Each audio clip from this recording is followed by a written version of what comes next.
You can put Helen down as a +1, my daughter-in-law told the event coordinator while I was standing 3 feet away from her. I don't think she realized I heard her, or maybe she simply didn't care anymore. The word stayed with me all the way home that afternoon, long after the Christmas invitation had slipped from my trembling hands onto the passenger seat beside me. I had spent 38 years being Daniel Carter's mother. I had raised him in the same 2-story colonial house in Cedar Grove, Ohio, where every Christmas morning smelled like cinnamon rolls and pine needles. I knew the exact height marks still carved into the pantry doorframe. I remembered the way he used to run downstairs in flannel pajamas before sunrise, too excited to wait for coffee or breakfast. And yet somehow, at 68 years old, after a lifetime of being needed, loved, and included, I had become a +1 in my own family. I'm glad you're here. Stay with me until the end, and tell me where you're watching from, because sometimes it helps to know someone out there still understands what it feels like to lose people slowly instead of all at once. The invitation itself had arrived in a cream-colored envelope with Vanessa's handwriting on the front. Elegant, careful, cold. I opened it standing in my kitchen beside the sink while chicken soup simmered on the stove. My name wasn't there. Not properly. It said, Daniel and Vanessa Carter invite you and one guest to celebrate Christmas Eve. One guest. As though I were a neighbor, a co-worker, someone temporary. I stared at the card for a long time, listening to the soft bubbling from the soup pot and the ticking wall clock above the refrigerator. Snow had started falling outside, covering the backyard where Daniel used to build crooked snowmen with his father. I remember touching the edge of the invitation with my thumb, trying to convince myself I was overreacting. Maybe it was modern wording. Maybe people wrote invitations differently now. Maybe Vanessa hadn't meant anything by it. But deep down, there was already a crack forming inside me, because this wasn't the first small thing. Small things had been piling up ever since.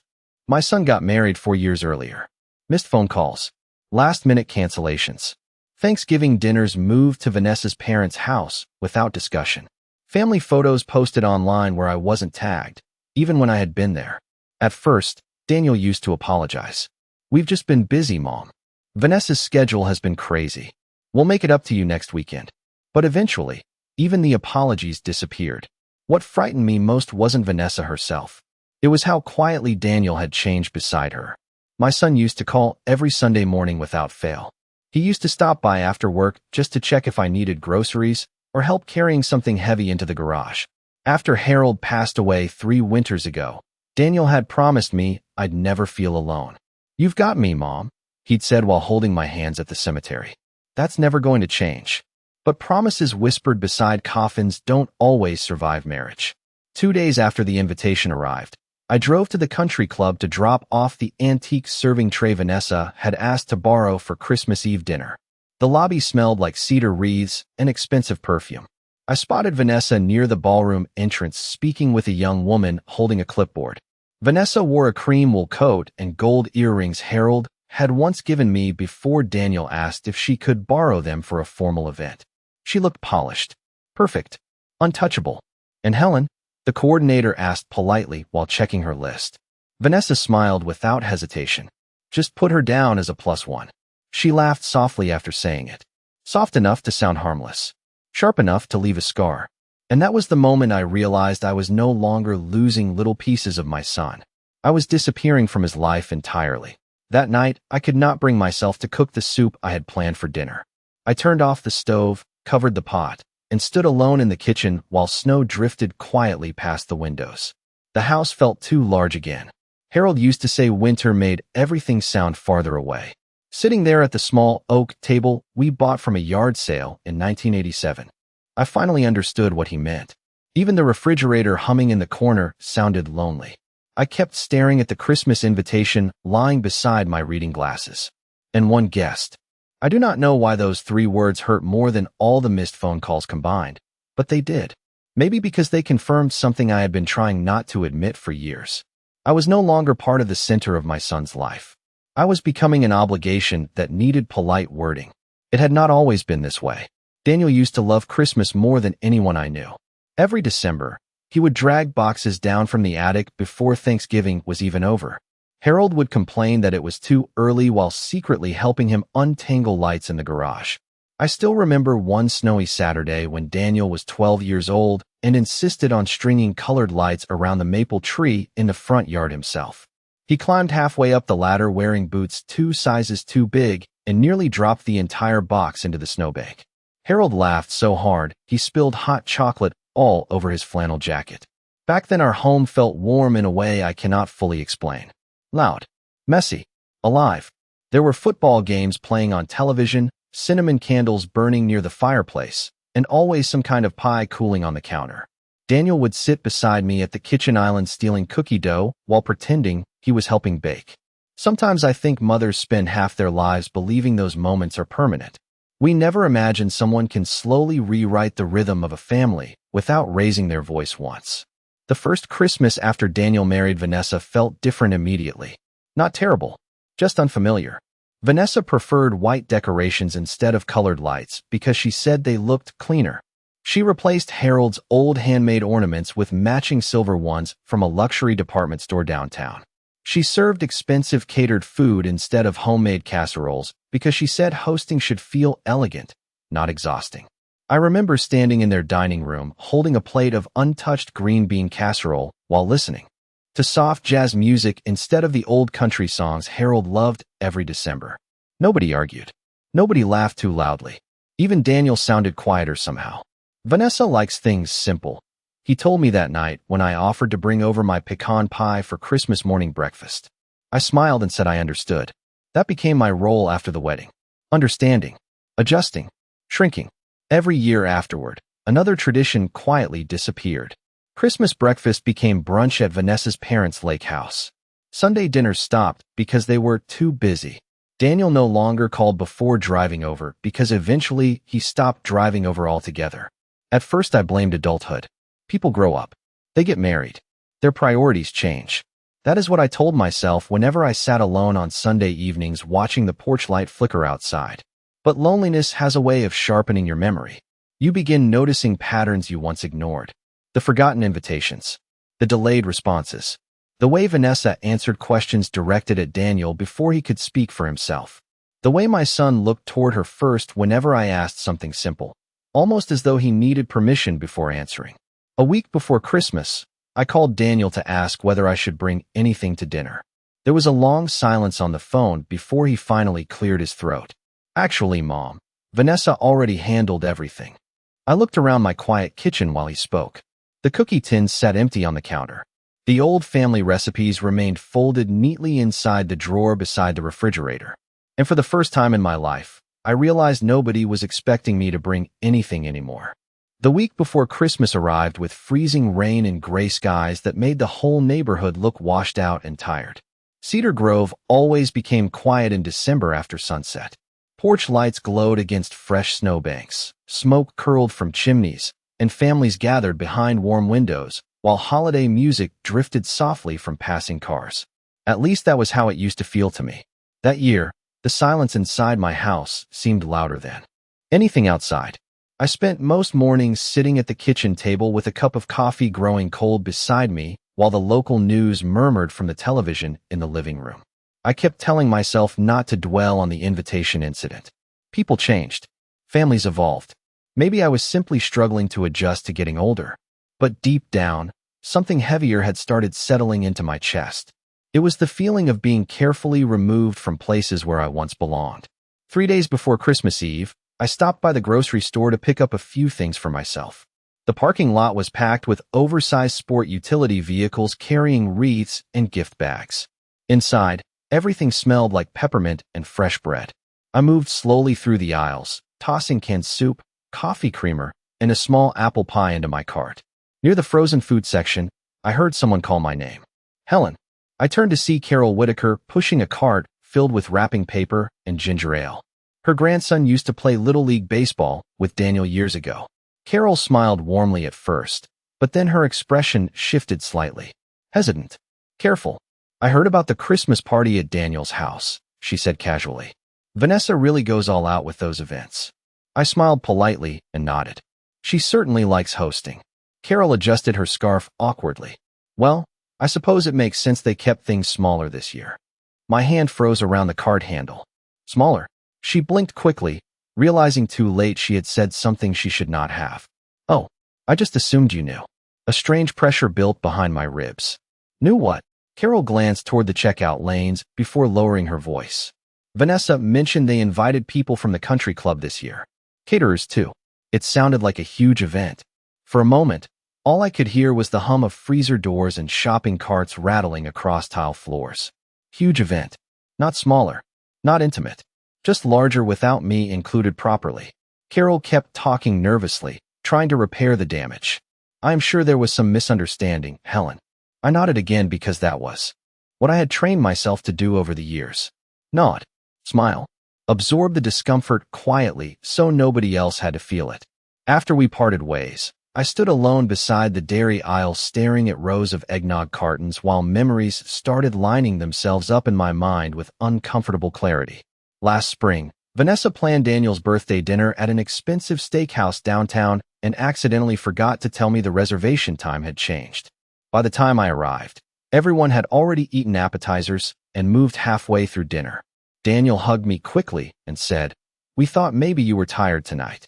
In the summer, I found out through social media that they had spent 4th of July weekend at Vanessa's parents' lake cabin only 30 miles away from me. Daniel later claimed he thought Vanessa had called. She had not. Even my 70th birthday luncheons the previous October suddenly looked different in hindsight. Vanessa spent most of the afternoon correcting my stories about Daniel's childhood in front of guests. "That is not exactly how it happened, Helen. You are remembering it differently." Small comments. Tiny cuts. Always delivered with a soft smile and a gentle tone that made me seem overly sensitive for noticing them. That was what made it so difficult to explain to anyone else. Vanessa never yelled. She never insulted me directly. She simply adjusted the room around herself until I no longer fit comfortably inside it. That evening I unpacked groceries in my quiet kitchen while snow tapped softly against the windows. I placed the little apple pie beside the empty cookie tins on the counter and realized something painful. I had spent 4 years trying to convince myself I still belonged in my son's life exactly the same way. But belonging is not something you can preserve through memories alone. Christmas Eve arrived beneath a pale gray sky that made the snow look almost blue against the sidewalks. I woke before sunrise out of habit, even though there was nowhere I needed to rush anymore. For 30 years, Christmas mornings had started with noise in this house. Coffee brewing. Harold pretending to complain about wrapping paper. All over the floor. Daniel racing downstairs before anyone else was awake. That morning, the only sound was the furnace clicking on and off while wind brushed softly against the windows. I stood in the kitchen wearing my old wool robe and stared at the nativity set arranged across the counter. Harold carved those wooden figures himself during the winter Daniel turned 10. One shepherd still leaned slightly to the left because Daniel dropped it while trying to help paint the pieces. I ran my fingers carefully over the tiny wooden manger and suddenly realized I was the only person left who remembered that story. By late afternoon, I dressed slowly for the party at Daniel's house. I chose a dark green sweater Harold always liked because he said it matched my eyes when I smiled. Then I immediately felt foolish for thinking that mattered anymore. Outside, the roads glittered with fresh ice while holiday lights blinked across quiet neighborhoods. Families moved in and out of houses carrying pies, gifts, and foil-covered casserole dishes. I drove alone with the radio turned low, gripping the steering wheel tighter than necessary whenever snow flurries crossed the windshield. Daniel and Vanessa's home sat at the end of a cul-de-sac in one of the newer developments outside town. The house looked beautiful from the street. White lights wrapped perfectly around every tree branch. Garlands framed the porch railings. 2 luxury SUVs and several unfamiliar sedans already lined the curb when I arrived. For a moment, I stayed inside my car watching shadows move through the large front windows. I could hear laughter even from the driveway. Loud laughter. Warm laughter. The kind families are supposed to share together. When I stepped inside, the smell of catered food and expensive candles hit me immediately. Everything looked polished enough to belong in a magazine spread. Crystal glasses lined the kitchen island. A string quartet version of Christmas music played softly through hidden speakers. Women in velvet dresses stood near the fireplace, holding wine glasses while men gathered around the dining room, discussing business investments and ski trips to Colorado. None of them recognized me. Vanessa appeared from the hallway carrying a tray of champagne flutes. "Helen," she said brightly, kissing the air beside my cheek without touching it. "You made it." Made it. As though my presence had been uncertain. I handed her the wrapped antique serving tray she had borrowed earlier that week. "I thought you might want this back tonight." Vanessa glanced at the package briefly before handing it to someone else without opening it. "Perfect. Just leave it over there." Then her attention shifted immediately toward another guest entering through the front door. I stood alone beside the coat rack while conversations swirled around me. Nobody asked if I wanted a drink. Nobody introduced me to the guests. Across the room, I spotted Daniel laughing beside the dining table with two men I did not recognize. He looked older suddenly, tired around the eyes. When he finally noticed me, his smile faltered slightly before he walked over. "Hey, Mom." He hugged me quickly with one arm while still holding his whiskey glass in the other hand. "Traffic okay?" "The roads were fine," I answered softly. Before I could say anything else, Vanessa called his name from the kitchen. Daniel glanced toward her immediately, instinctively, automatically. "I will be right back," he said, already stepping away. I watched him disappear into the crowd beside his wife, while someone bumped gently into my shoulder reaching for appetizers behind me. That was when I noticed the seating cards arranged across the formal dining table. Gold lettering. Elegant handwriting. Mr. and Mrs. Holloway. The Parkers. The Whitmans. Vanessa's parents seated at the center beside Daniel and Vanessa themselves. My card sat near the far end of the table beside the hallway entrance. Not Mom. Not even Helen Carter. It simply read, "Guest." I stared at the card for several long seconds while voices and laughter blurred together around me. Then something inside me shifted quietly into place. Because at that moment, standing in a crowded room filled with strangers, I finally understood the truth I had spent years trying not to see. Vanessa had not stolen my place in the family overnight. She had erased me from it slowly enough that nobody noticed it happening. Not even my son. I remained at the edge of the dining room for most of the evening pretending to study the decorations whenever conversations drifted too close to me. It is strange how invisible a person can become inside a crowded house. Guests brushed past me carrying cocktails and dessert plates without asking who I was. Several people assumed I worked for the caterer because I was standing quietly near the kitchen doorway. One woman handed me an empty champagne glass and thanked me before realizing her mistake. I smiled politely and placed the glass on the counter anyway. Across the room, Vanessa moved effortlessly between guests like someone hosting a political fundraiser instead of a family Christmas gathering. She laughed easily, touched arms lightly while speaking, remembered everyone's names. The house glowed around her. Meanwhile, I sat through dinner beside a couple from Columbus who spent most of the meal discussing vacation properties in Arizona. Neither asked how I knew the family. At one point, I looked down the long dining table toward Daniel. He was listening to Vanessa's father explain stock investments while Vanessa rested her hand lightly against his sleeve. Daniel nodded along quietly, smiling at the appropriate moments. I suddenly realized he had barely looked at me all evening. Not once had he asked whether I was comfortable, whether I needed anything, whether I was enjoying myself. The old Daniel would have noticed immediately if I sat alone too long during family gatherings. He used to appear beside me carrying coffee or dessert before I even asked. Now it felt as though some invisible wall stood between us, while everyone else carried on comfortably around it. After dinner, guests drifted toward the living room, where jazz music played softly beside the enormous stone fireplace. Snow continued falling outside the tall windows, blanketing the backyard in silver light. I slipped quietly down the hallway searching for the downstairs restroom, because suddenly I could not breathe properly inside that crowded room anymore. Halfway down the hall, I passed Daniel's home office. The door stood partially open. I probably should have kept walking. Instead, something made me stop. Inside the office, stacks of papers covered the desk beside an open laptop. I only glanced in for a second before one familiar word caught my attention. Cedar Lake property. My stomach tightened instantly. Harold's Lake cabin. The small cedar cabin 2 hours north where Daniel learned how to fish with his father. The place Harold rebuilt almost entirely by hand after the storm damage back in 1998. I stepped closer before I could stop myself. Several folders sat open across the desk labeled appraisal estimates, renovation proposals, and real estate documents. One paper near the top included a projected listing price circled in blue ink. I stared at the number while cold pressure spread slowly through my chest.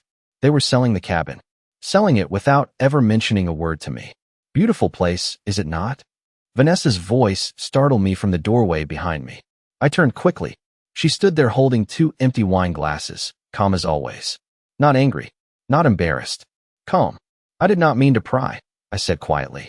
Vanessa walked into the office and placed the glasses beside the folders without rushing.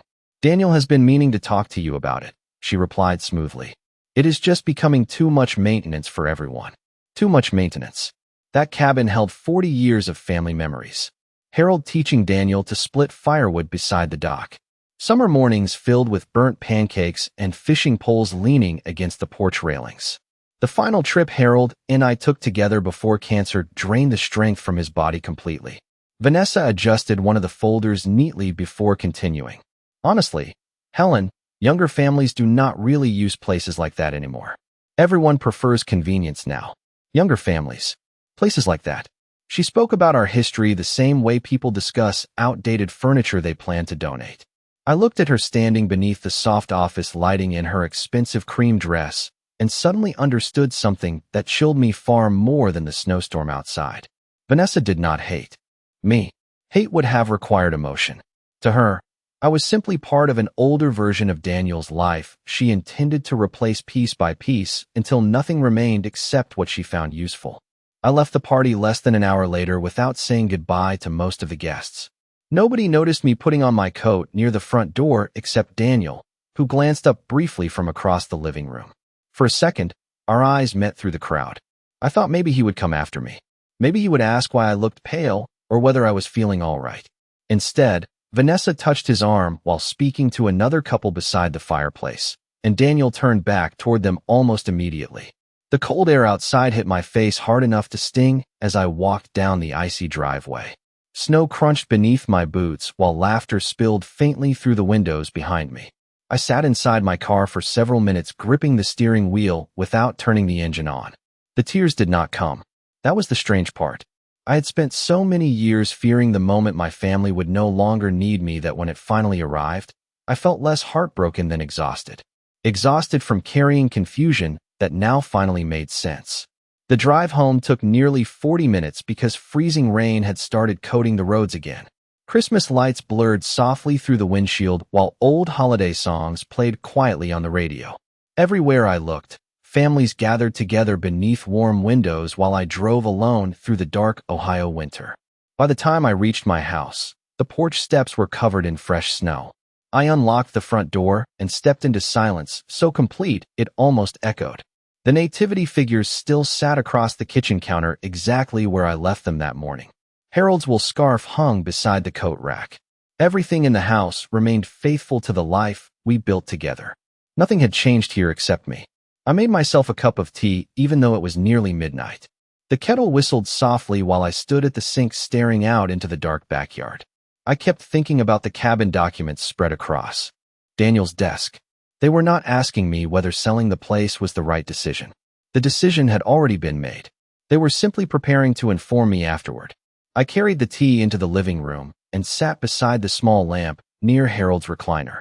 Across the room stood the old cedar chest where we kept family photo albums. I had not opened it in months. Slowly, I lifted the lid and pulled out the thick blue album labeled Lake Summers. Dust rose gently into the lamplight as I opened the first page. There was Daniel at age 6 standing proudly beside his father, holding a tiny bluegill fish no larger than Harold's hand.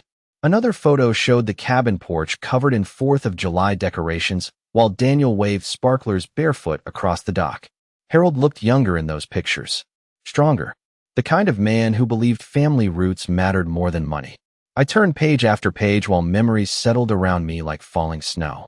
Then halfway through the album, something stopped me cold. A photograph from 7 years earlier showed Daniel and Vanessa sitting together on the cabin porch shortly after they got engaged. Vanessa wore jeans and an oversized sweatshirt while Daniel wrapped an arm around her shoulders. They were both smiling directly at the camera. But it was not the smiles that caught my attention. It was the background behind them. Harold's antique woodworking tools still lined the cabin wall exactly as he left them. The handmade rocking chair Harold built for me stood beside the porch railing. The old brass lantern Daniel once called his favorite childhood treasure rested on the table between them. I suddenly realized something important. Vanessa had never loved any of it. Not the cabin, not the traditions, not the history attached to our family. She loved what those things represented financially once stripped of emotional value. Real estate, assets, property, convenience. I closed the album slowly and sat very still in the dim living room while the clock ticked past midnight. For years I had blamed myself for growing older, for becoming less relevant, less interesting, less useful. But sitting there beside Harold's empty chair, I finally understood the truth. I had not faded naturally from my son's world. Someone had been carefully teaching him to look away from everything that once connected him to me. The days after Christmas passed quietly, but something inside me had changed permanently. I stopped making excuses for Daniel in conversations with neighbors. I stopped staring at my phone waiting for him to call first. Most importantly, I stopped pretending confusion was the same thing as hope. For years I had convinced myself that distance between parents and adult children happened naturally. But natural distance does not feel calculated. It does not arrive through carefully arranged seating cards and conversations held behind closed office doors. One icy afternoon in early January, I drove to the lake cabin alone for the first time since Harold died. The roads north were lined with bare trees and frozen cornfields stretching endlessly beneath a pale winter sky. Snow covered the roof of the cabin when I arrived, untouched except for a few deer tracks near the dock. The place looked smaller than I remembered, older too. But the second I unlocked the front door, the familiar scent of cedar wood and old coffee grounds wrapped around me like a memory refusing to disappear. Harold's fishing jackets still hung beside the entryway hooks. Daniel's faded tackle box remained tucked beneath the stone fireplace exactly where he left it years ago. I stood in the middle of the quiet cabin listening to floorboards creak softly beneath my boots and realized this place held more of my family than Daniel's expensive new house ever would. Every wall carried evidence of love built slowly over decades instead of purchased all at once with polished furniture and catered parties. I spent hours cleaning that afternoon, not because the cabin needed it badly, but because I needed to touch things that still felt real. I folded old blankets, wiped dust from shelves, res-tacked Harold's woodworking magazines beside the recliner near the window. Around sunset, I found myself opening drawers I had not touched in years. Inside one of the kitchen cabinets sat a stack of old mail and utility receipts, tied together with rubber bands. Most were useless. Water bills, insurance notices, grocery lists written in Harold's uneven handwriting. Then near the bottom of the pile, I noticed a folded envelope with Daniel's name written across the front. My breath caught immediately because I recognized Harold's handwriting. Slowly, I opened it. The letter was dated 8 months before Harold passed away. I sat down at the kitchen table while snow drifted outside the windows and carefully unfolded the paper. Daniel, it began, if you are reading this someday, it means I am probably no longer around to remind you what matters. I stopped reading for a moment because suddenly I could hear Harold's voice so clearly in my head it almost hurt. The letter continued for several pages. Harold wrote about family traditions, about responsibility, about how easy it was for people to trade meaningful things for convenient ones without realizing what they had lost until years later. Then near the end, one sentence made my chest tighten painfully. A good marriage should expand your heart, son, not shrink your world. I stared at those words for a long time while the cabin settled quietly around me. Harold saw it before I did. Maybe not Vanessa specifically, but the danger of forgetting where you came from once life becomes polished enough to make old roots feel inconvenient. That evening, while driving back toward Cedar Grove, my phone rang through the car speakers. Daniel. I almost did not answer. Hey, Mom, he said quickly once I picked up. Vanessa and I are hosting a dinner next weekend for some business contacts. We were wondering if we could borrow Dad's silver serving set from the cabin. For several seconds I said nothing at all. Snow swept lightly across the highway beneath my headlights while Harold's letter rested folded beside me on the passenger seat. Finally, I asked quietly, did you know about the plans to sell the cabin before Christmas? Silence filled the line immediately. Not confusion, not surprise. Silence. Then Daniel exhaled softly. Vanessa thought it would be easier if we waited to discuss it with you later. Easier. I gripped the steering wheel tighter, while something cold settled permanently into place inside me. Because for the first time since this all began, I realized my son was no longer simply following Vanessa's lead. He was helping her carry me out of the life we once shared together. After that phone call, something inside me finally stopped reaching for explanations. I no longer sat awake wondering whether Vanessa misunderstood me or whether Daniel was simply distracted by work and married life. The truth had become painfully simple. They were building a future that no longer included the people and places that shaped him before her. And worse than that, Daniel had agreed to let it happen quietly. The following Monday morning, I drove downtown to meet with Harold's old attorney, Richard Lawson. His office sat on the third floor of a brick building overlooking Main Street, above a bakery that still sold the cinnamon rolls Daniel loved as a child. Richard had handled our wills for nearly 20 years. He looked older now, thinner around the face, but his voice remained steady and warm when he greeted me. "Helen," he said gently, helping me remove my coat. "It has been too long."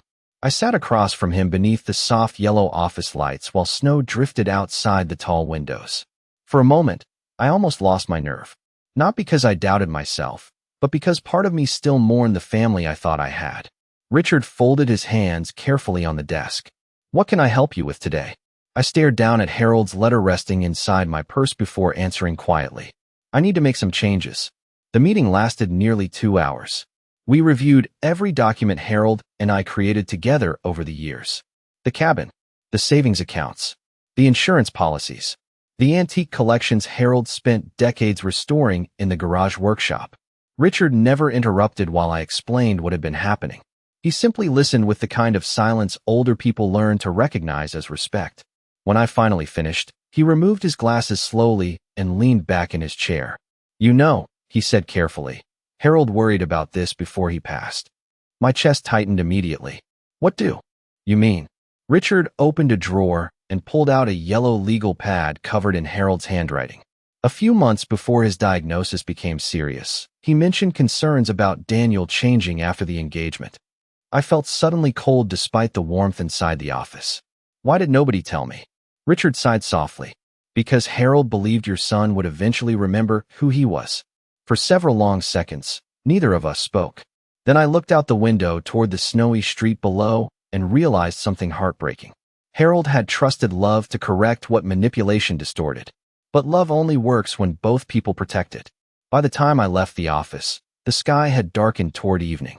I walked slowly past storefront windows glowing with post-holiday clearance signs, while Richard's revised documents rested neatly inside my handbag. The changes were simple. The cabin would no longer pass automatically to Daniel. Instead, ownership would transfer into a preservation trust managed independently until after my death.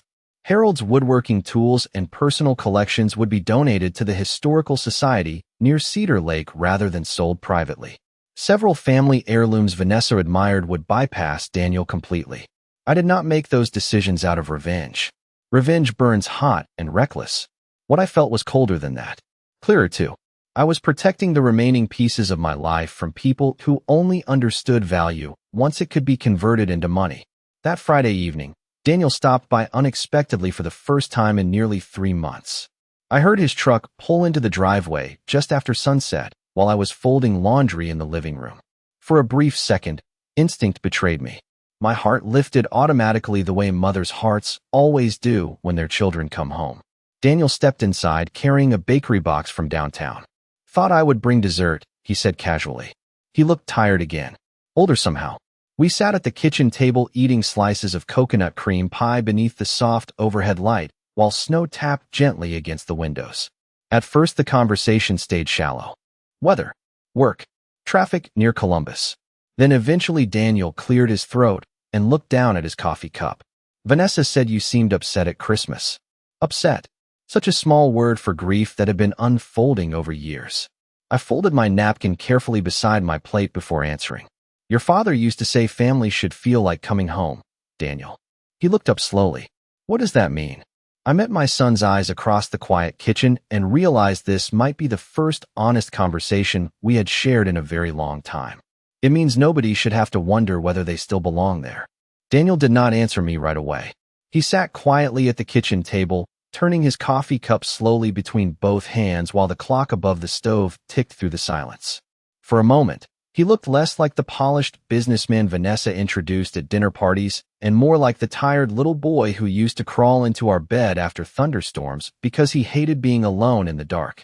"Mom," he finally said softly, "that is not fair." I nodded once because I expected that answer. People rarely call something unfair when it is untrue. "Maybe not," I replied quietly, "but it is honest."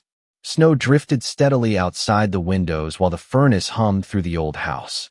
Daniel leaned back in his chair and rubbed both hands over his face the way Harold used to whenever bills piled too high on the dining room table.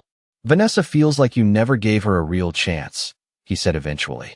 I looked at my son for a long time before speaking again. "I invited her into this family from the very beginning, Daniel." My voice remained calm, but every memory behind those words felt heavy. "I gave her Harold's mother's necklace on your wedding day. I handed over holiday traditions that mattered deeply to me because she preferred different ones. I sat quietly through years of changes because I thought making room for your wife was part of loving you properly." Daniel stared down at the table again without speaking. But making room for someone should not require disappearing completely. The silence after that stretched long enough for the tea kettle to begin rattling softly on the stove. Finally, Daniel stood and walked toward the kitchen window. Snow covered the backyard completely now, smoothing every footprint and frozen flower bed beneath white stillness. "You do not understand how hard things have been lately," he said quietly. "Vanessa wants a different life than this town. Bigger opportunities. More travel. Different people around us. Different people." I heard the meaning hidden beneath those words immediately. "And I remind her too much of where you came from." Daniel closed his eyes briefly before answering. "Sometimes she thinks you hold on to the past too tightly." I almost smiled then, though not from amusement. Harold once told me people only criticize roots when they have already decided convenience matters more than loyalty.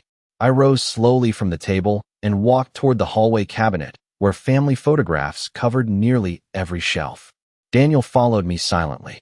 I picked up a framed picture taken at Cedar Lake 23 years earlier. Daniel stood beside Harold holding a fishing pole nearly twice his height, while sunlight reflected across the water behind them. Both of them looked impossibly happy. "Do you remember this trip?" I asked softly. Daniel nodded once. "Dad woke me up before sunrise so we could fish off the dock." "You caught absolutely nothing," I said gently. "But your father talked about that weekend for years afterward because you told him it was the best day of your life." Daniel looked at the photograph without speaking. "That cabin was never just property, Daniel. None of these traditions were just old habits. They were proof that somebody loved you enough to build a life filled with memories worth carrying." My son's expression shifted then, just slightly. Enough for me to see exhaustion beneath the surface confidence he carried around Vanessa and their wealthy friends. "Things are complicated now," he admitted quietly. "Vanessa thinks we should simplify everything." Simplify. Such a polished word for removing whatever slows you down emotionally. I placed the photograph back carefully onto the shelf. "Your father once wrote something for you," I said. Daniel looked surprised. Slowly, I removed Harold's folded letter from my sweater pocket and handed it to him. "I found this at the cabin." Daniel unfolded the paper carefully while standing beneath the soft kitchen light. I watched his eyes move across the handwriting he had not seen in 3 years. Then he reached the final paragraph and stopped breathing for a second. "A good marriage should expand your heart, son, not shrink your world." Daniel lowered the letter slowly. The room stayed completely silent except for wind brushing lightly against the windows outside. Then for the first time in many years, my son looked at me without distance between us. Not as an obligation, not as a guest, just as his mother. "I do not know when everything started feeling so far away," he whispered. "And standing there in the quiet house Harold built for us decades earlier, I realized something important at last. Vanessa may have opened the door that pulled my son away from his family, but Daniel was the one who had walked through it himself.